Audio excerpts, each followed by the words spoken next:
Darah dan energi di tempat itu melonjak menyebabkan Ye Qianyu gemetar seluruh tubuhnya, tetapi segera Ye Qianyu melepaskan diri dari kekuatan besar itu. Dia berubah dari bertahan menjadi menyerang dan tangannya seperti ular melilit betis Zhongzhengnan yang kekal. 9 lapis ledakan inci meletus lagi dan tiba-tiba memahat ke arah betis Zhongzhengnan. Snap, suara retakan tulang yang menyeramkan terdengar. Dan betis Zhongzhengnan patah. Tulang putih aneh itu menembus daging dan terpapar ke udara. His, Zhongzhengnan tersentak. Dia keras kepala dan wajahnya dipenuhi rasa sakit, tetapi dia tidak mengucapkan sepatah kata pun untuk memohon ampun.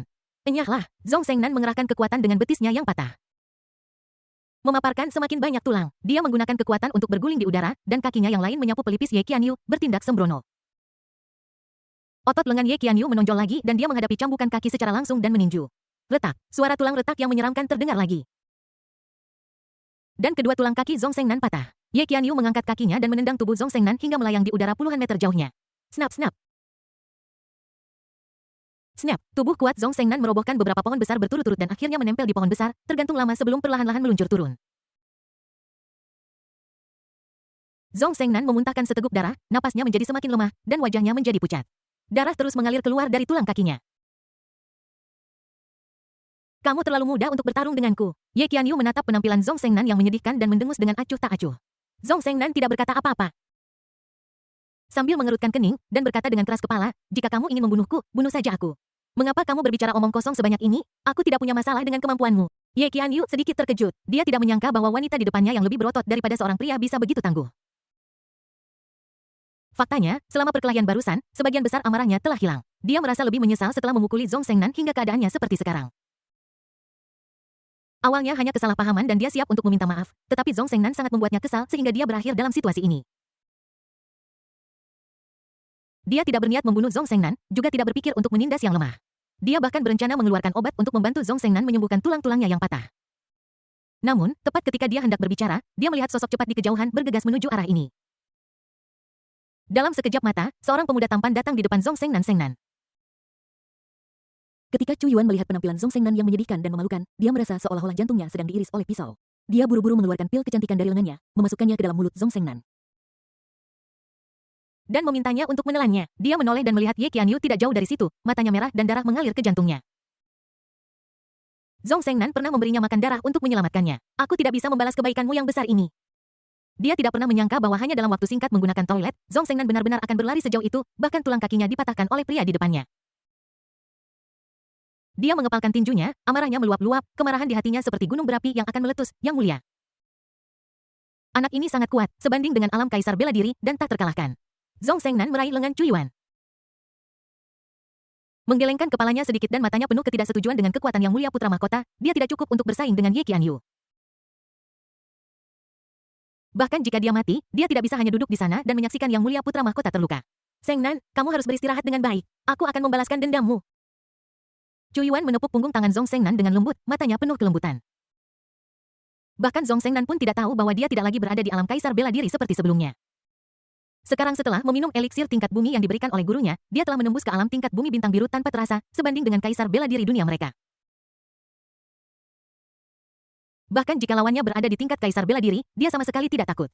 Sebenarnya, ini hanyalah kesalahpahaman. Aku bisa menyembuhkan tulang-tulangnya yang patah. Kamu hanyalah seorang remaja, tidak perlu terlalu ganas. Kamu masih terlalu muda untuk bertarung dengan... Ye Qianyu berbicara dengan tenang, tidak menganggap serius Chu Yuan muda. Menurutnya, pemuda ini bahkan tidak bisa mengalahkan wanita kuat itu, jadi bagaimana dia bisa bersaing dengannya? Chu Yuan menyipitkan matanya, dan hatinya menjadi semakin dingin. Dia mengangkat tangannya dan mengambil sepotong kayu patah dari samping. Dia menggunakan tangannya sebagai pisau dan dalam sekejap mata dia memotong kayu patah menjadi tongkat setebal 3 jari. Dia mengguncangnya sedikit, dan darah serta energi tertinggal di tongkat itu. Membuatnya lebih keras dari baja. Hari ini, aku akan mematahkan kakimu terlebih dahulu, dan kemudian menyembuhkannya untukmu untuk melihat apakah kau yakin atau tidak. Garis-garis darah melingkari bola mata Chu Yuan, dan dia menatap Ye Qianyu di hadapannya dengan permusuhan. Saat dia berbicara, dia sudah mengambil langkah maju dan bergegas menuju Ye Qianyu seperti harimau muda. Tongkat kayu itu menunjuk secara diagonal ke tanah, meninggalkan alur yang dalam di tanah. Kamu sangat sombong, mari kita lihat apakah kamu memiliki kemampuan untuk melakukannya. Ada rasa jijik di mata Ye Qianyu, dan kata-katanya sangat keras, tombak overload. Tongkat kayu di tangan Chu Yuan seperti senjata ilahi yang tak terkalahkan, tombak overload. Saat bergetar, bayangan tombak yang tak terhitung jumlahnya muncul. Menutupi titik-titik vital Ye Qianyu. Ye Qianyu, yang awalnya menghina, langsung mengerutkan kening dan menyadari ada sesuatu yang salah.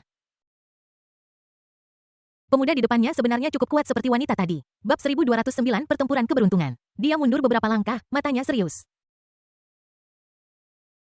Dan menemukan wujud asli dari tongkat kayu di dalam pantom dengan bantuan kaki kanannya, dia melompat dan menendang pantom tongkat kayu dengan ekor naga membuatnya meledak. Sebelum dia bisa jatuh dari udara, Chu Yuan berteriak dengan marah, satu jari mengubah dunia, dua jari menggerakkan langit, tiga jari membelah bumi. Empat jari menghancurkan gunung dan sungai, telapak tangan penjara kucing besar di atas kepala Chu Yuan. Sejumlah besar energi dan darah membubung ke atas seperti awan dan kabut menutupi kepala mereka dan Ye Qianyu. Jari-jari setebal pilar menembus darah yang bergelombang dan berubah menjadi telapak tangan besar dengan hati bunga persik. Yang menghantam Ye Qianyu di udara. Bang, cakar kucing besar itu menjatuhkan Ye Qianyu dari udara dan dia menghantam tanah dengan raungan bumi. Sebuah jejak kaki kucing besar yang menutupi puluhan meter muncul di tempat itu. Di tengah jejak tangan ini, Ye Qianyu berbaring di dalamnya dengan lengan dan kakinya terentang seperti anjing mati. Sejumlah besar darah menyembur keluar dari mulut Ye Qianyu. Begitu tekanan menghilang, dia mundur dengan cepat. Sebuah tongkat kayu seperti tombak overload dimasukkan langsung ke dalam lubang yang dalam tempat Ye Qianyu awalnya berbaring. Anak baik, dari mana kamu mempelajari semua gerakan mewah ini? Mereka bengkok dan jahat. Ye Qianyu berdiri di tepi lubang yang dalam, menyeka darah dari sudut mulutnya, menatap dengan sungguh-sungguh pada Chu Yuan di seberangnya, dengan sengaja menunda waktu. Kamu tidak memenuhi syarat untuk tahu. Kamu harus membayar harga karena menyakiti Sengnanku. Chu Yuan melompat ke dalam lubang yang dalam dan menarik tongkat itu keluar dari lubang dengan kemarahan di matanya. Aku sudah memberitahumu. Ini hanyalah kesalahpahaman, tidak perlu membuat keributan seperti itu kan? Ye Qianyu mengerutkan kening seolah mengakui kekalahan, ingin menyelesaikan dendam. Chu Yuan melihat kembali kaki Zhong Sengnan yang secara bertahap mulai sembuh. Memikirkan adegan mengejutkan yang baru saja dilihatnya. Ekspresinya menjadi lebih dingin lagi. Dia memegang tongkat itu, mengarahkannya secara diagonal ke arah Ye Qianyu, dan berkata dengan suram. Jika kamu melumpuhkan kakimu sendiri dan meminta maaf kepada Sengnanku, masih ada ruang untuk membalikan masalah ini. Ye Qianyu menggelengkan kepalanya, senyum main muncul di wajahnya. Sudut mulutnya sedikit terangkat, dan dia mencibir, seorang anak muda tetaplah anak muda. Kamu tidak berpikir aku benar-benar takut padamu? Apakah kamu merasa ada sesuatu yang salah? Chu Yuan mengerutkan kening dan tanpa sadar membenamkan dirinya dalam penyelidikan. Tidak masalah jika dia tidak memeriksanya. Begitu dia memeriksanya, dia samar-samar menemukan bahwa darah dan energinya benar-benar memiliki kecenderungan untuk menggumpal. Aku akan memberimu sedikit sinar matahari. Kamu masih menjalankan pabrik pewarna. Aku sudah menaruh racun di bawah kakimu. Obat ini tidak berwarna dan tidak berasa. Obat ini akan menyerang organ dalammu, memperlambat aliran darahmu. Dan mengurangi kekuatanmu. Bahkan jika kamu berada di tingkat bumi, kamu tidak bisa menahannya. Sekarang kepercayaan diri apa yang kamu miliki untuk menjadi begitu sombong di depanku? Ye Qianyu mencibir, apakah kamu benar-benar berpikir dia semudah itu untuk dibunuh jika dia tidak memiliki beberapa trik di balik lengan bajunya? Bagaimana dia bisa selamat dari bahaya berkali-kali di bawah pengepungan beberapa ras alien yang mulia? Zhong Sengnan di belakangnya berteriak kaget. Dia menatap Ye Qianyu dan memohon, festival ini berakhir di sini. Kami menyerah, kami mengaku kalah. Mohon jangan sakiti yang mulia. Dia bisa mengabaikan hidup dan matinya sendiri, tetapi ketika bahaya datang kepada Chu Yuan, dia tidak bisa menerimanya bagaimanapun juga. Dia bisa mengabaikan harga dirinya yang tinggi dan tidak akan pernah membiarkan Chu Yuan terluka. Jika orang ini berhenti barusan, masalah ini akan selesai di sini, tetapi sekarang sudah terlambat. Ye Qianyu bergerak seperti kelinci. Bergegas keluar sambil meraung, dan tulang belikat di belakangnya mengeluarkan suara retakan lagi. Energi darah tebal melilit tinjunya dan melesat langsung ke wajah Chu Yuan seperti naga yang mengom. Chu Yuan buru-buru mengangkat tongkat untuk menghalangi. Snap, tongkat kayu, tanpa darah dan energi yang melekat padanya, sangat rapuh dan hancur saat bersentuhan. Tinju Ye Qianyu menembus tongkat kayu dan hendak mengenai dada Chu Yuan. Senyum di bibirnya naik tanpa sadar seolah-olah dia sudah melihat adegan tragis Chu Yuan dikalahkan dan jatuh ke tanah sedetik kemudian.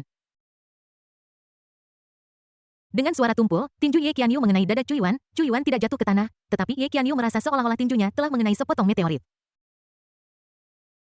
Menyebabkan rasa sakit yang tajam, apakah kamu sudah cukup bersenang-senang? Chu Yuan yang tampak seperti seorang remaja mengangkat kepalanya dan menatap Ye Qianyu yang jauh lebih tinggi darinya. Dia tidak lagi memiliki niat untuk bertarung dengannya dengan kekuatanmu, bagaimana mungkin? Ye Qianyu merasa ngeri, dia tidak pernah menyangka bahwa Chu Yuan yang diracun tidak hanya tidak jatuh kembali ke alam yang lebih rendah, tetapi energi darahnya bahkan melonjak liar, dan dia sudah mencapai titik kritis alam surgawi. Darah dan energi di sekitar Chu Yuan tiba-tiba meledak lagi, langsung menembus titik kritis dan mencapai tingkat pelarian surgawi. Ye Qianyu berbalik dan melarikan diri bahkan tanpa berpikir. Chu Yuan yang sudah menggunakan 3 transformasi seni naga surgawi bertekad untuk membunuh, jadi bagaimana mungkin dia memberi Ye Qianyu kesempatan untuk melarikan diri? Dia melesat dan muncul di belakang Ye Qianyu dalam sekejap. Dia meraih kaki kanannya dan mengayunkan tubuh Ye Qianyu seperti tongkat. Bang, bang, bang. Satu demi satu pohon besar patah menjadi 2 oleh tubuh Ye Qianyu. Chu Yuan masih belum puas, jadi dia meraih Ye Qianyu dan membantingnya ke tanah dengan gila. Bumi bergetar dan tubuh Ye Qianyu penuh dengan lubang setelah terkena dampak berulang kali. Seteguk besar darah terus menyembur keluar. Sementara Ye Qianyu merasa ngeri, dia terus mencari secercah harapan. Menurut praktik di masa lalu, dalam situasi putus asa seperti itu, selama dia tetap tenang, dia akan selalu dapat menemukan kelemahan lawan, memanfaatkannya, dan melarikan diri dari kesulitan. Tapi sekarang entah kenapa dia sama sekali tidak bisa melihat menembus Cui Yuan di seberang sana dan tidak dapat menemukan peluang sama sekali. Snap! Dia tidak tahu berapa banyak tulang rusuk yang patah, dan Ye Qianyu merasa seolah-olah ada api yang membakar di dadanya. Cui Yuan tiba-tiba menyadari ada sesuatu yang salah, sedikit mengernyit, dan kemudian menendang Ye Qianyu puluhan meter jauhnya. Yang terakhir berlari kencang di sepanjang tanah meninggalkan selokan yang dalam dan akhirnya berhenti ketika dihalangi oleh sebuah pohon. Dia menoleh dengan linglung dan melihat sosok yang familiar. Tak lain adalah pendeta Tao tua yang bergegas ke sini. Tuan, selamatkan aku, Ye Qianyu sangat gembira. Dia pikir dia akan ditinggalkan oleh pendeta Tao tua. Siapa sangka pendeta Tao tua itu akan datang jauh-jauh ke sini untuk mencarinya. Benar saja. Dia tidak semudah itu untuk dibunuh bahkan dalam situasi yang putus asa seperti itu masih ada secercah harapan, dan di masa depan kamu akan dapat memasuki sekte guru surgawi. Mendapatkan berkat guru surgawi tua, dan naik sepanjang jalan. Dia mematahkan kaki Seng Nanku, dan menggunakan cara tercela untuk meracuniku. Apakah kamu yakin ingin membantunya? Cui Yuan baru saja merasakan aura menakutkan dan mendorong Ye Qianyu menjauh. Sekarang dia melihat orang asli dari aura menakutkan itu muncul, dia segera bertanya dengan belak-belakan. Pemuda itu penuh dengan semangat dan vitalitas, tidak rendah hati maupun sombong, dan tidak bersedia menundukkan kepalanya bahkan di depan pendeta Tao tua. Bab 1210 Kekalahan Ye Qianyu. Oh, benarkah ini? Pendeta Tao tua yang tampak baik hati itu menatap Ye Qianyu dengan tatapan menyelidik. Kesalahpahaman, ini semua kesalahpahaman. Saya sudah menjelaskannya sebelumnya dan meminta maaf. Ye Qianyu menutupi dadanya yang terasa panas dan menjelaskan dengan tergesa-gesa. Dia tidak tahu dari mana Cui Yuan ini berasal, dia jelas hanya berada di tingkat bumi. Tetapi setelah diracun hanya levelnya tidak turun, tetapi dia bahkan menunjukkan kekuatan yang sebanding dengan tingkat surga. Ini adalah pertama kalinya dia menghadapi hal yang begitu aneh dengan kondisinya saat ini, tidak mungkin dia bisa bersaing dengan Cui Yuan. Terlebih lagi, jimat teleportasinya sudah habis digunakan dan dia tidak punya cara lain untuk menyelamatkan nyawanya. Hanya dengan bantuan kekuatan Taois tua Cui Yuan dapat diintimidasi dan memiliki kesempatan untuk bertahan hidup. Dalam hal itu, mengapa kamu tidak memberiku sedikit muka dan mengampuni nyawanya? Pendeta Taois tua telah datang ke sini dengan susah payah, jadi tentu saja dia tidak ingin Ye Qianyu mati seperti ini. Meskipun dia memiliki banyak keluhan terhadap Ye Qianyu, Blue Star sedang mengalami penurunan sekarang dan dia tidak terlalu peduli tentang kehormatan dan aib pribadi. Cui Yuan mengerutkan kening dan menatap pendeta Tao tua itu dengan saksama. Kekuatan orang tua ini sangat mengerikan, dan penindasan yang dibawa oleh sikapnya yang tenang dan tentram sebanding dengan penindasan yang dilakukan oleh sang guru selama pertempuran melawan dewa iblis asing. Dia bahkan lebih ditakuti daripada tuannya. Di depan orang ini, mustahil bagi Cui Yuan untuk membunuh Ye Qianyu. Terlebih lagi, dia tidak punya niat untuk membunuh siapapun sebelumnya. Dia memanggilmu guru, dan kamu adalah mentornya. Cui Yuan memandang pendeta Tao tua itu dengan ragu-ragu.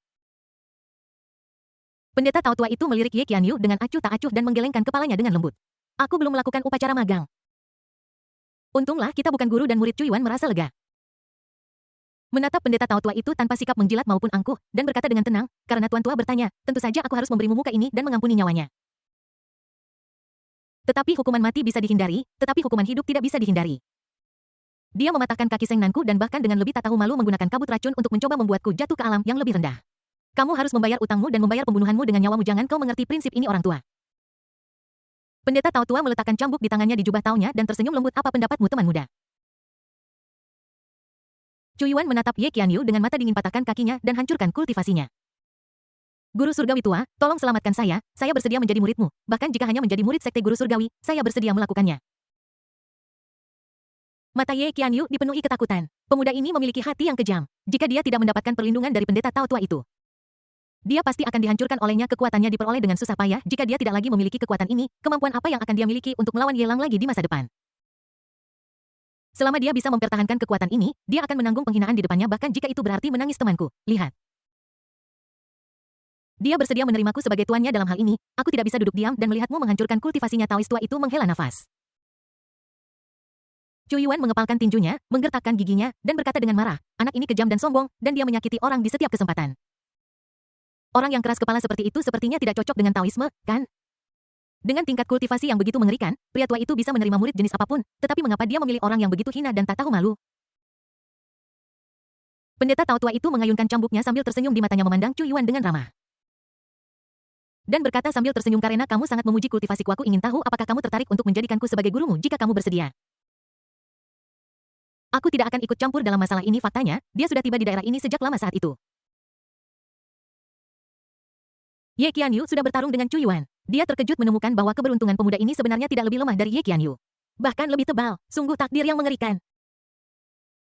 Yang paling penting adalah Chu Yuan memiliki hati yang baik dan mampu membalikkan keadaan dalam situasi yang sangat berbahaya ketika Ye Qianyu unggul. Ini semakin membuktikan betapa mengerikannya keberuntungannya. Di usia ini, dengan kemampuan seperti itu, dia masih memiliki hati yang pantang menyerah dari seorang pria kuat. Dibandingkan dengan Ye Qianyu, dia berkali-kali lebih baik. Jika dia bisa menerima Chu Yuan sebagai muridnya, guru tua secara alami akan bersedia menyerahkan Ye Qianyu. Masalah ini sangat penting dan dia tidak mampu memiliki bias emosional pribadi. Dia hanya bisa membuat pilihan. Orang tua itu memintaku untuk memikirkannya. Chu Yuan mengerutkan bibirnya, dan sambil berpikir, dia mengangkat kakinya ke arah Ye Qianyu dan menginjaknya dengan keras. Snap! Disertai dengan dua suara patah tulang yang renyah, kedua betis Ye Qianyu patah pada saat yang sama. Lonjakan darah dan energi langsung mengalir ke anggota badan dan tulangnya. Dalam sekejap mata meridian darah dan energi di tubuh Ye Qianyu hancur berkeping-keping. Dalam sesai tingkat kultivasi Ye Qianyu turun langsung dari tingkat bumi ke tingkat transenden, auranya menjadi lemah dan wajahnya menjadi pucat. Inilah hukuman yang pantas kau terima. Chu Yuan menatap Ye Qianyu dengan tatapan dingin. Meskipun masih muda, dia merendahkannya dan menghakiminya. Ye Qianyu sangat kesakitan hingga keringat dingin membasahi dahinya, tetapi dia bahkan tidak mengucapkan sepatah kata pun untuk memohon ampun. Dia tidak pernah menyangka bahwa bajingan tua itu, pendeta tahu tua itu, tiba-tiba akan berubah pikiran dan lebih memilih Chu Yuan. Dia mengertakkan gigi, mengepalkan tinjunya, menyeringai dan menatap Chu Yuan dengan mata merah. Jika kamu punya nyali, sebaiknya bunuh aku sekarang, kalau tidak, cepat atau lambat aku akan membuatmu menyesal. Chu Yuan tidak marah, tetapi ekspresinya menjadi lebih tenang. Aku tidak menghancurkan fondasimu, itu salahmu. Jika kamu berpikir seperti ini di dalam hatimu, tidak ada yang bisa kulakukan. Sementara kamu menjadi lebih kuat, aku akan terus bekerja keras. Kamu pikir kamu akan bisa mengejarku suatu hari nanti? Tetapi kamu tidak tahu bahwa seiring berjalannya waktu jarak antara kita hanya akan semakin besar dan semakin besar hingga suatu hari kamu bahkan tidak bisa lagi melihat punggungku. Chu Yuan tidak melihat Ye Qianyu lagi. Lawan ini tidak lagi layak mendapatkan perhatiannya. Jika Ye Qianyu berani tidak tahu berterima kasih lagi, dia tidak akan menahan diri. Sudahkah kamu mempertimbangkannya? Pendeta tahu tua itu memandang Chu Yuan dengan penuh minat. Jarang sekali memiliki keadaan pikiran yang begitu bangga di usia seperti itu. Jika dia bisa memasuki sekte guru surgawi, dia pasti akan menjadi dewa yang kuat di masa depan. Chu Yuan mengangguk perlahan. Aku sudah memikirkannya. Kupikir lupakan saja. Menteri yang setia tidak melayani dua tuan, murid yang baik tidak menyembah dua guru. Saya sangat senang atas kebaikan Anda, Tuan Tua. Sayangnya, saya sudah memiliki seorang guru, dan saya tidak akan pernah melupakan kebaikan Anda. Saya tidak akan pernah memiliki pikiran kedua. Maafkan saya, Tuan Tua. Guru surgawi tua, Anda tidak pernah berpikir bahwa suatu hari Anda akan dibodohi, kan? Ye Qianyu jatuh ke tanah seperti anjing mati, mengejek kesalahan perhitungan guru tua itu tanpa ampun. Guru surgawi tua tidak marah, tetapi menatap Chu Yuan dengan bingung. Teman muda, Anda sudah memiliki seorang guru, siapa dia? Dia telah menghitung keberuntungan Chu Yuan sebelumnya, tetapi tidak menemukan bahwa dia pernah menyembah seorang guru. Bagaimana bisa? Mungkinkah kemampuan deduksinya telah merosot ke tingkat yang sangat buruk? Bab 1211 menyanjung alien. Jika pria tua itu memiliki dendam terhadapku, kejar saja aku. Maaf, aku tidak bisa memberitahumu nama tuannya. Chu Yuan membungkuk hormat kepada pendeta tahu tua. Anda bisa bertanya. Sayangnya, dia tidak menjawab. Orang tua ini sangat kuat. Bagaimana jika dia menjadi cemburu dan pergi membuat masalah bagi tuannya? Belum lagi apakah tuannya bisa menandingi orang tua ini? Chu Yuan tidak bisa menerima hanya membuat masalah bagi tuannya. Itu saja. Pendeta tahu tua mengayunkan cambuknya dan menghela napas. Seng Nan, ayo pergi. Setelah menerima balasan dari pendeta tahu tua, Chu Yuan bahkan tidak menoleh ke belakang, menarik Song Seng Nan dan menghilang dari daerah itu dalam sekejap mata. Anak ini, melihat punggung Chu Yuan, mata Taois tua itu menjadi lebih lembut dan hangat. Dia tersenyum dan menggelengkan kepalanya. Ketika dia melihat kembali ke Ye Qianyu, ekspresi Taois tua itu menjadi tenang. Dia melemparkannya ke Ye Qianyu, dan berkata, ketika malapetaka datang, aku harap kamu akan mengingat posisimu dan menyumbangkan bagianmu untuk bintang biru dan umat manusia. Jadi, pemuda itu barusan, aku mengampuni nyawamu, tolong jangan tidak tahu berterima kasih. Jika kamu berani menyakitinya di masa depan, aku secara alami dapat mengambil kembali apa yang bisa kuberikan padamu. Ye Qianyu memandangi pil bundar di tangannya dengan amarah di matanya. Dia benar-benar ingin membuang pil itu dan tidak menerima hadiah yang diberikan karena belas kasihan. Tapi sekarang, tulang-tulangnya patah di sekujur tubuhnya, kakinya patah, dan bahkan kultivasinya telah jatuh ke tingkat yang luar biasa. Jika dia tidak memiliki pil ini, akan menjadi pertanyaan besar apakah dia bisa pergi dari sini hidup-hidup. Memegang pil di tangannya, Ye Qianyu merasa lebih benci dari sebelumnya. Pendeta tahu tua itu sepertinya telah kehilangan minat sepenuhnya pada Ye Qianyu. Dia memalingkan muka dan pergi. Sosoknya seperti mimpi, dan dalam sekejap mata, dia sudah berjalan puluhan kaki. Dia masih bergumam pada dirinya sendiri, aneh, siapa sebenarnya orang ini yang bisa begitu dikagumi oleh pemuda ambisius seperti itu? Ding nilai keberuntungan Ye Qianyu, sang putra keberuntungan telah menurun selamat kepada tuan rumah karena telah mendapatkan nilai penjahat takdir plus 1000000. Ding nilai keberuntungan Ye Qianyu, sang putra keberuntungan terus menurun selamat kepada tuan rumah karena telah mendapatkan nilai penjahat takdir plus 2000000. Ding alam Ye Qianyu, sang putra keberuntungan telah jatuh selamat kepada tuan rumah karena telah mendapatkan nilai penjahat takdir plus 3000000. Ding putra keberuntungan Chu Yuan dan putra keberuntungan Ye Qianyu memiliki kebencian yang tak terdamaikan selamat kepada host karena mendapatkan nilai penjahat takdir plus 4000000. Mendengarkan nada perintah sistem yang dingin di samping telinganya, Ye Lang tidak tahu bahwa dia telah diingat oleh pendeta Tao tua dari sekte Tianxi. Aku hanya mendengar suara dingin yang konstan dan terkesiap kaget 10 juta tanpa disadari Ye Qianyu benar-benar memberinya 10 juta nilai penjahat takdir lagi. Jika itu dia harus menanggung rasa sakit yang sebanding dengan dipotong ginjalnya untuk mendapatkan nilai penjahat takdir yang sangat besar itu. Tapi sekarang dia mendapatkannya secara pasif bahkan tanpa bertemu Ye Qianyu. Betapa menyenangkannya, Yuanzi, kau murid yang baik. Ye Lang menghela napas. Dia memindahkan Chu Yuan dari alam ki dan darah hanya untuk bersaing dengan Ye Qianyu. Untuk mencegah Chu Yuan terluka, dia sengaja menekan keberuntungan Ye Qianyu sebelumnya. Keduanya adalah putra keberuntungan, yang satu terus-menerus diperas. Sementara yang lain terus tumbuh lebih kuat di bawah pelatihan yang cermat. Anda dapat mengetahui siapa yang kuat dan siapa yang lemah dalam sekejap. Untuk makhluk khusus seperti putra keberuntungan, sangat sulit untuk membunuhnya dengan memaksa ras lain untuk melakukannya. Tidak peduli seberapa putus asa situasinya, makhluk seperti putra keberuntungan selalu dapat menemukan secercah harapan, atau bahkan mengubah bencana menjadi berkah dan menjadi sukses besar. Bahkan jika Ye Lang sendiri ingin memanfaatkan putra keberuntungan, dia harus menggunakan otaknya. Namun, selama Anda sedikit mengubah pikiran Anda akan menjadi lebih jernih. Sebuah kutipan terkenal, gunakan sihir untuk mengalahkan sihir. Logika yang sama berlaku, Anda harus menggunakan putra keberuntungan untuk mengalahkan putra keberuntungan. Dia punya ide untuk mencobanya, tetapi dia tidak menyangka akan mendapatkan hadiah yang begitu besar. Gelombang ini sangat berharga, keuntungan besar. Ye Lang membuka mulutnya dan Yi Qir memasukkan biji melon yang sudah dikupas ke dalam mulutnya. Setelah Ye Lang mengunyah dan menelan, dia mengambil secangkir minuman dan memberikannya ke mulutnya, membiarkannya menghisap. Gurgel. Setelah menelannya, Ye Lang memandang Tong Tian Mokui yang berdiri di sebelahnya dan berkata dengan sedikit ketidakpuasan. Biji melon yang kau ambil dari sakumu, mungkinkah itu palsu? Aku sudah mengambil ratusan, tetapi aku belum melihat peningkatan apapun pada tingkat kultivasiku.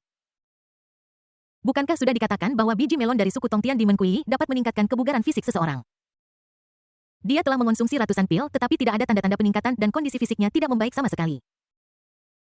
Tongtian Mokui menggaruk bagian belakang kepalanya dengan sebuah cabang dan berkata dengan canggung. Seniori baru saja menembus alam demigod belum lama ini, dan biji melon ini belum matang. Lagi pula. Bahkan jika sudah matang sempurna, saya rasa biji melon saya tidak akan berpengaruh pada mereka yang berada di atas peringkat bumi. Bahkan jika itu setingkat ayah saya, biji melonnya hanya dapat mengangkat orang ke tingkat surgawi paling banter, dan hanya beberapa biji melon khusus yang dapat berperan.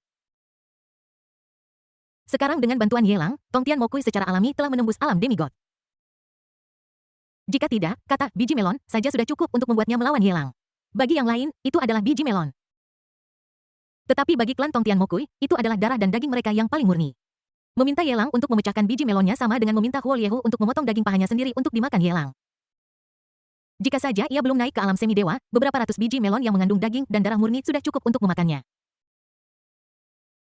Tidak terlalu berguna, tapi rasanya cukup enak. Ye Lang mencicipinya dengan hati-hati dan merasa sangat berkesan.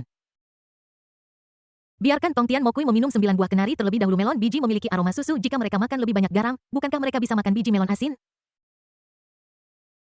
Ini seperti membumbui daging babi terlebih dahulu. Tidak peduli apa yang ingin kamu makan, kamu dapat menyiapkan Tongtian Mokui terlebih dahulu. Biji melon dari alam demigod terasa sangat enak. Seberapa lezat biji melon dari alam dewa? Ketika kamu kembali, mintalah pada ayahmu 100 atau 200 ton biji melon untuk dimakan. Bagaimana menurutmu? Ye Lang menatap Tongtian Mokui dengan senyum di matanya. 100 atau 200 ton? Bukankah angka ini agak terlalu besar? Tongtian Mokui tampak malu. Sebelum Ye Lang sempat berbicara, serigala iblis berkepala 3 yang berdiri di sebelahnya mulai berteriak tidak puas. Tubuh Raja Bunga Matahari Iblis penembus langit pasti hampir 10.000 kaki panjangnya. Right, seberapa besar seharusnya bunga matahari itu? Benda itu penuh dengan biji dan kamu tidak bersedia memberikan 1 atau 200 ton. Apakah kamu Tongtian Mokui Sinser bekerja sama dengan seniormu karena kamu tidak menganggap serius seniormu? Kamu bisa pergi dari sini dan berhenti menjilat kami. Pangeran Serigala yang telah dipromosikan menjadi Serigala Iblis berkepala 3 melotot dingin pada Tongtian Demon Sunflower. Dan kemudian menatap Ye Lang. Ketiga kepala itu menunjukkan senyum menjilat. Senior biji melon dari klan bunga matahari iblis Tongtian tidak layak mendapatkan reputasi mereka. Daging dan darah dari klan serigala iblis kami juga dapat sangat meningkatkan darah dan energi manusia setelah meminumnya seperti alam ayahku. Selama tubuh manusia dapat menahannya, sangat mungkin untuk menembus ke tingkat surgawi. Bagaimana kalau begini, jika Anda membutuhkannya ketika aku kembali kali ini, aku akan meminta ayahku untuk memotong 100 atau 200 ton daging dan darah dan menawarkannya kepada Anda. Bagi seseorang dengan tingkat ayahku, 100 atau 200 ton daging dan darah hanya setara dengan luka seukuran mangkuk bagi manusia. Selama tidak terpotong di leher, tidak perlu khawatir tentang nyawanya. Bab 1212 menaklukkan 3 klan Pangeran Serigala. Jika Raja Serigala Iblis tahu kamu mengatakan ini, aku khawatir bahkan jika dia mati, dia akan dipenuhi dengan kesedihan. Gadis rubah berekor 8, Hu Bingqin, yang berdiri di sebelahnya berbicara dengan nada penuh sarkasme. Aku pernah melihat orang yang bergantung pada orang lain, tapi aku belum pernah melihat siapapun yang bergantung pada orang lain dengan tidak bermoral seperti Pangeran Serigala. Tidak peduli seberapa banyak kebaikan yang telah kamu terima, seharusnya tidak begitu tak tertahankan, kan? Tidak peduli apapun. Pangeran Serigala adalah Raja Serigala Iblis masa depan. Sikap seperti itu benar-benar membuat orang khawatir tentang masa depan klan Serigala Iblis. Bingqin, kamu tidak mengerti ini. Ayah adalah dewa yang kuat, tubuhnya sebesar gunung. Jika dia bertarung dengan orang-orang dari alam yang sama, dia akan dengan mudah mematahkan tulangnya. Di masa lalu dia telah kehilangan ratusan ribu ton daging dan darah oleh orang-orang kuat lainnya. Jika klan Serigala Iblisku mematuhi para senior di masa depan, tidak akan pernah ada pertempuran berdarah seperti itu. Untuk menukar satu luka dengan kedamaian abadi, bahkan jika Kaisar mengetahui kata-kata ini, dia akan mengacungkan jempol dan berkata Kaisar memang seorang yatim piatu. Dan dia sama pintarnya dengan anak yatim piatu. 3 kepala Pangeran Serigala menjawab bergantian, masing-masing terdengar sangat logis dan penuh kebanggaan. Dia memblokir kata-kata menggoda Hu Bingqin dengan tiba-tiba. Bahkan jika kamu, Pangeran Serigala, hanya mencoba menjilatku, tidak perlu menginjak-injakku sampai mati. Benar. Aku ingat bahwa kau sangat menyanjung Putri Yiker sebelumnya. Dia juga terus terang mengatakan bahwa dia ingin hidup bersama Putri Yiker. Ada apa? Baru beberapa hari dan kau sudah lupa apa yang kau katakan sebelumnya. Kata-kata Tong Tian Mokui benar-benar memilukan. Setelah menghabiskan beberapa hari bersama, bahkan orang bodoh pun bisa tahu bahwa Yiker dan Yelang memiliki hubungan khusus. Dia menyajikan teh dan air untuknya dan memberinya pijat punggung. Dari waktu ke waktu Yiker akan berada dalam pelukan Yelang meskipun tidak ada tindakan intim yang berlebihan lebih lanjut. Ini sudah cukup untuk membuktikan bahwa hubungan antara keduanya tidak biasa, sama seperti sikap Pangeran Serigala sebelumnya. Dia adalah bom waktu di depan Yelang. Tong Tian Mokui berhenti meludah darah. Pangeran ini tidak tahu tentang hubungan antara kau dan Putri Yiker sebelumnya. Jika aku tahu, bagaimana mungkin aku melakukan hal pengkhianatan seperti itu? Pangeran Serigala itu berlutut ke arah Yelang, mengangkat tangannya dan menamparkan kepala hitam putihnya, dan berkata dengan rasa bersalah yang menyakitkan, Senior. Aku salah sebelumnya, aku seharusnya tidak terlalu memperhatikan Putri Yiker. Aku berjanji bahwa aku tidak akan pernah memiliki pikiran seperti itu lagi di masa depan. Mulai sekarang, klan Serigala Iblis kami pasti akan mematuhi perintah para tetua kami. Senior kami meminta klan Serigala Iblis kami untuk mengejar Kun, tetapi kami, klan Serigala Iblis, tidak akan pernah mengusir anjing. Jika kamu tidak meninggalkanku, aku bersedia menjadi ayah angkatmu. Pangeran Serigala berbicara dengan suara yang tulus dan nyaring. Dan ketiga kepalanya secara bersamaan menghantam tanah, menciptakan 3 lubang besar di tanah di depan Yelang. Pipi Yiker memerah karena malu seperti cahaya matahari terbenam yang mengambang di langit. Dan di wajahnya yang cantik, Da sangat menarik. Da berkata dalam hatinya dengan malu dan marah, betapa tidak tahu malunya Anda harus mengakuinya sebagai ayah baptis Anda. Saya apa? Ibu Pangeran Serigala mendongak dan memanggil dengan tulus. Yiker dengan cepat membalas, berbicara dalam serangkaian kata-kata yang tidak jelas seolah-olah perekam kaset macet sehingga tidak mungkin untuk mengatakan bahwa dia adalah seorang gagap. Siapa ibumu? Jangan berteriak. Yiker melotot tajam ke Pangeran Serigala. Dia adalah anggota klan bersayap. Bahkan jika dia memiliki hubungan dengan Yelang, anak-anaknya kelak kemungkinan besar adalah manusia atau anggota klan bersayap. Bagaimana mungkin dia melahirkan anak serigala? Salah. Dia dan Yelang tidak bersalah dan tidak memiliki hubungan sama sekali. Jadi mengapa dia melahirkan anak untuknya? Yiker menyadari ada sesuatu yang salah dengan pikirannya, jadi dia berhenti tepat waktu dan memegangi wajah cantiknya dengan kedua tangannya, yang menjadi lebih merah dan bahkan sedikit panas. Cukup, Yelang mengangkat tangannya dan menghentikannya tepat waktu. Lupakan saja masalah mengenali ayah angkatku. Selama kamu, klan Serigala Iblis, mematuhi perintahku dan tidak berkhianat di menit-menit terakhir, itu sudah cukup. Aku tidak akan pernah menyesali apa yang aku janjikan padamu. Senior kakekku memiliki 3.000 wanita cantik di istana Serigala Iblis yang semuanya sangat memukau. Mereka juga bisa berubah menjadi wajah manusia. Jika Anda bersedia menjadi ayah angkat anak saya, wanita cantik serigala ini semuanya bisa digunakan olehnya. Pangeran Serigala dengan bersemangat membuang kartunya di dalam hatinya. Bukannya dia tidak menganggap ayahnya sebagai serigala, kuncinya adalah ayahnya sendiri tidak berguna. Ada 3.000 wanita cantik dari suku serigala, tetapi dia tidak membutuhkan satupun dari mereka sekarang dan mereka semua ditinggalkan di istana yang dalam dan diabaikan. Jika aku memberikannya kepada ayah angkatku, aku pasti tidak akan membiarkan mutiara ini berdebu. Terobosan, aku juga menerobos. Garis darahku menjadi lebih murni. Aku telah menjadi harimau api sejati. Bahkan garis keturunan ayahku tidak semurni diriku sekarang. Jika dia tahu apa yang telah aku dapatkan sekarang, dia pasti sangat bahagia. Raungan terdengar dari platform tidak jauh dari sana. Platform setinggi bukit itu runtuh dengan suara keras. Batu-batu besar yang tak terhitung jumlahnya hancur menjadi bubuk di bawah aura yang menakutkan. Tubuh harimau api terus membesar, dan garis-garis merah darah muncul di sekujur tubuhnya, tersebar padat dan terjalin di sekitar tubuhnya, yang sangat aneh. Ketika hendak menembus ketinggian penghalang, harimau api mulai menyusut kembali. Ketika mencapai ukuran normalnya, auranya telah stabil di tingkat demigod. Dibandingkan dengan Tong Tian Mokui dan Pangeran Serigala, mereka tidak lebih lemah dan bahkan sedikit lebih baik. Harimau menyala itu berubah menjadi pelangi cahaya dan berlutut di depan Ye Lang dengan keras. Seperti Pangeran Serigala, dia menundukkan kepalanya dan berkata dengan tulus. Saya juga bersedia memuja Anda sebagai ayah angkat saya. Ada puluhan ribu wanita cantik di istana ayah saya, termasuk harimau merah, harimau tutul, harimau hitam, harimau putih. Kami memiliki segalanya. Selama ada spesies harimau yang ingin Anda coba, klan harimau api kami akan berusaha sebaik mungkin untuk menemukannya untuk Anda. Jika saat ini tidak ada spesies seperti itu, selama para senior menyarankannya, klan harimau api saya juga dapat melahirkannya. Pangeran Huoliehu dipenuhi dengan kebanggaan dan rasa syukur yang besar pada saat ini. Gila, begitu gila tikus menjadi pengiring pengantin untuk kucing. Hanya dalam waktu singkat wilayahnya ditingkatkan ke tingkat demigod dan bahkan garis keturunan klan macan api menjadi sangat murni. Pencapaian masa depannya pasti akan jauh melampaui pencapaian ayahnya. Tahta klan macan api hanya miliknya seorang dan tidak ada halangan lain.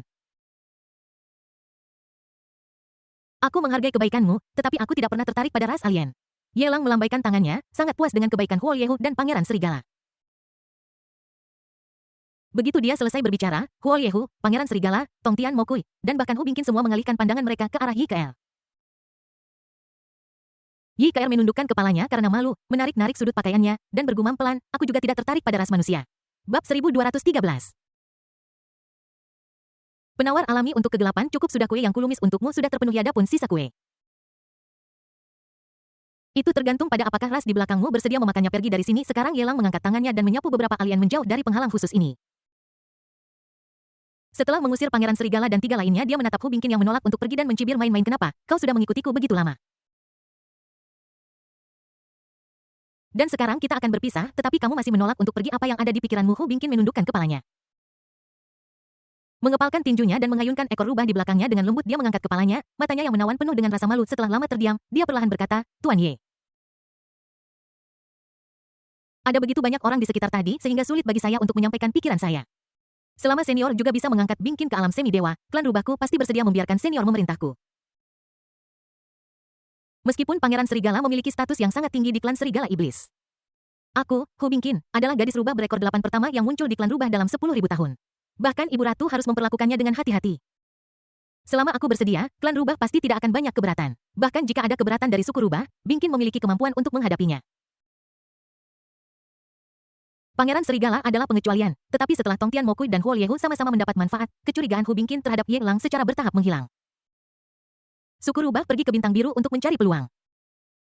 Begitu perang pesawat dimulai, Anda bahkan mungkin tidak dapat menyelamatkan hidup Anda sendiri, jadi bagaimana Anda bisa mendapatkan kesempatan? Jika dia bisa meningkatkan wilayahnya sebelum perang, kesempatannya untuk menyelamatkan hidupnya akan jauh lebih tinggi.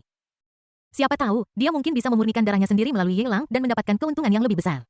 Melihat ketiga Pangeran Serigala mendapatkan manfaat besar satu demi satu. Dia adalah satu-satunya yang berdiri di sana dengan bodoh, merasa sangat cemas sekarang setelah ketiga orang yang bermulut besar itu pergi, dia tidak lagi menyembunyikan pikiran batinnya. Betapa mulianya kalian para rubahku, umat manusia tidak memenuhi syarat untuk bekerja sama dengan kalian para rubah yang mulia. Ye Lang tertawa menghina menaruh tangannya di bahu Yi Ke'er dan terbang bersamanya menuju arah bunga sakura. Kecepatannya tidak cepat, dia menjaganya pada nilai kritis yang memungkinkan Hu Bingqin di belakangnya untuk melihat punggungnya, tetapi dia tidak bisa menyusulnya. Yi Ke'er yang berada di pelukan Ye Lang mengangkat kepalanya mengerjapkan mata cerahnya. Dan berbisik dalam bahasa suku bersayap, Ye Lang, kau bisa mengangkat Pangeran Serigala dan yang lainnya ke alam demigod, bisakah kau juga membantuku untuk naik? Aku sekarang hanya berada di tingkat bumi, jauh lebih lemah daripada Pangeran Serigala dan yang lainnya. Bahkan Hu Bingqin berkali-kali lebih kuat dariku. Jika aku bisa dipromosikan ke alam demigod, aku tidak akan takut bahkan jika aku menghadapi para pengkhianat sendirian di masa depan. Ye Lang menundukkan kepalanya, menatap Yi Ke'er di lengannya, yang matanya penuh harapan. Dia mengerutkan kening dan berkata dengan tidak senang, kenapa kamu sangat ingin menjadi lebih kuat? Kamu tidak akan berada dalam bahaya jika kamu tinggal bersamaku. Tapi jika aku terlalu lemah, aku hanya bisa bersembunyi di belakangmu. Jika aku bisa menjadi lebih kuat, aku bisa membantumu saat kamu dalam bahaya. Yi Ke'er bergumam pelan. Dan dengan cepat mengubah topik pembicaraan, sebelumnya, kamu membantuku menghadapi pengkhianat klan sayap. Aku berutang budi yang sangat besar padamu. Aku tidak akan pernah menyusahkanmu lagi apapun yang terjadi. Jika aku bisa membantumu, aku akan membalasmu dengan cepat. Ye Lang menjadi semakin tidak puas. Kata-katanya mengungkapkan kebencian. Apakah kamu begitu tidak sabar untuk membalas budi dan ingin berpisah denganku? Bukan itu maksudku. Yi Ke'er menggelengkan kepala kecilnya dan menyusut ke dalam pelukan Ye Lang, tidak tahu bagaimana menjawab. Bagaimana pendapatmu tentang kekuatan Xiao Xiao? Ye Lang memandang Yi Ke'er, bertanya dengan proaktif dan membujuknya langkah demi langkah, seolah-olah dia sedang mengikat tali di depannya untuk membentuk jebakan.